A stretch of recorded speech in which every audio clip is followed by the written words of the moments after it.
E o governo federal vai desembolsar quase R$ 220 mil para pagar a suíte presidencial do hotel onde Lula e Janja estão hospedados em Brasília.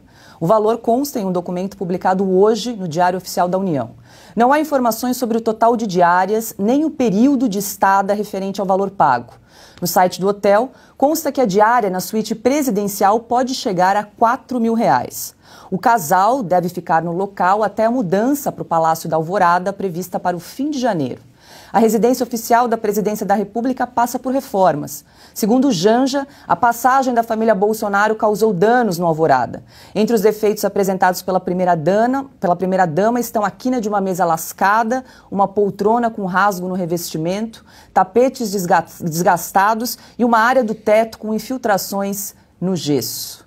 No último dia 12 de janeiro, Lula disse em uma entrevista coletiva que ele e Janja não tinham casa para morar e que estavam cansados de ficar em hotel.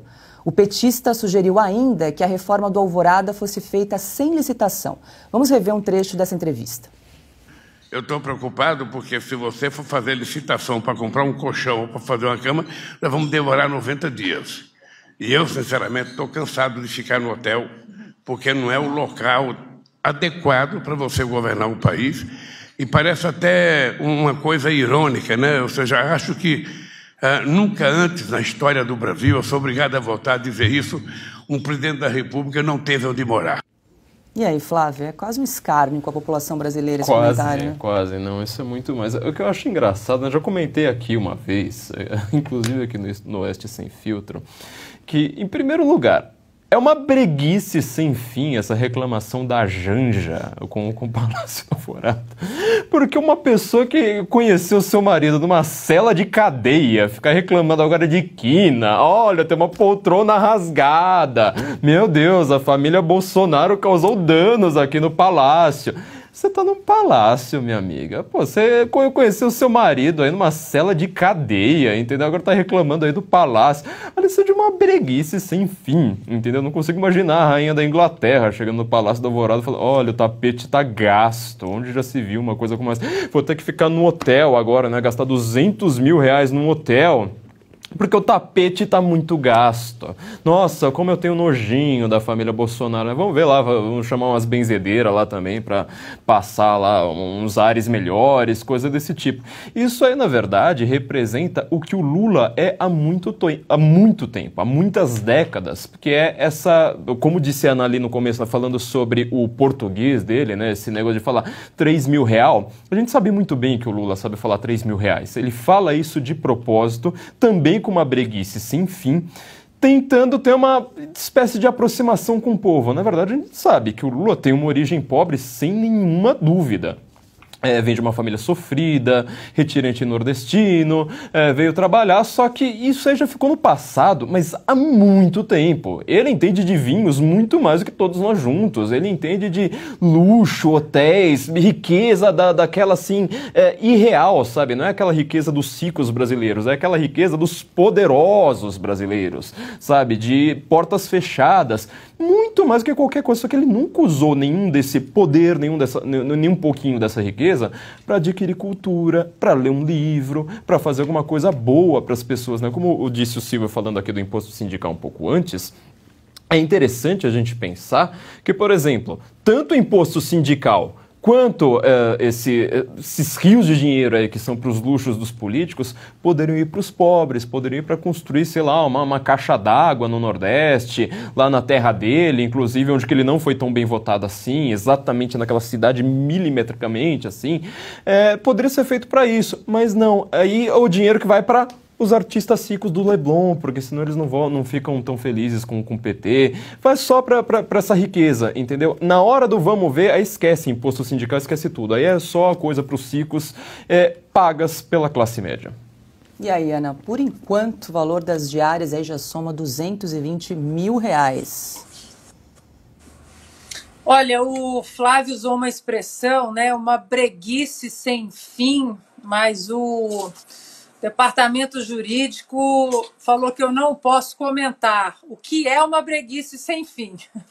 Brincadeiras à parte, o casal em si é uma breguice sem fim, né? a primeira-dama, é uma breguice sem fim. Como o Flávio disse, reclamar um casal que se conheceu numa cela, na carceragem da Polícia Federal, ficar reclamando da quina da mesa, é o new money, né, que as pessoas falam aqui nos Estados Unidos, o deslumbre com o poder, o deslumbre com os vinhos caríssimos. Lembram do casamento dos dois, da Janja e do Lula, né? 100 mil reais de não sei o quê, mais 50 mil reais de não sei o quê, vinhos premiados, etc, etc.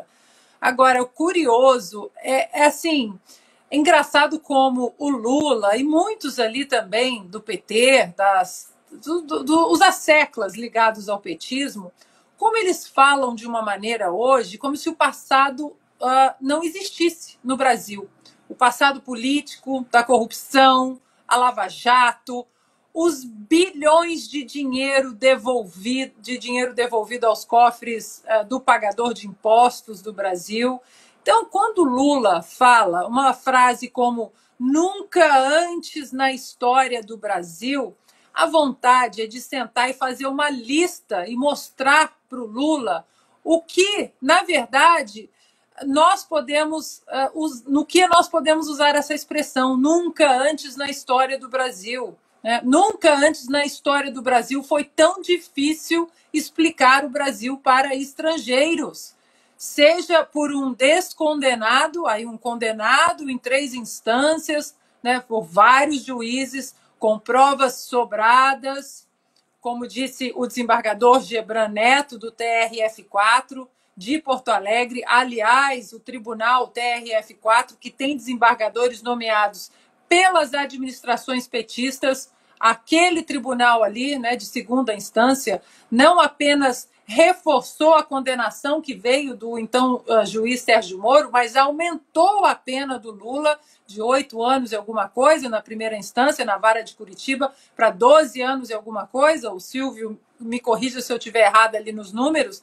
Depois, né, no STJ, e, no entanto, numa manobra jurídica que o Brasil, né, agora conhece cada página, ele foi solto. E aí a gente pode falar, né? Nunca antes na história do Brasil houve tanta corrupção, tanta lavagem de dinheiro, tantos peixes grandes da política, porque existe a narrativa de que a Lava Jato foi uma perseguição ao Lula, e nós sabemos muito bem que não foi. Muito peixe grande caiu na rede, com provas sobradas, foram presos, e nunca antes na história do Brasil todos eles ignoraram a justiça, se aliaram à justiça e hoje estão soltos. Uai, seu app de vídeos curtos.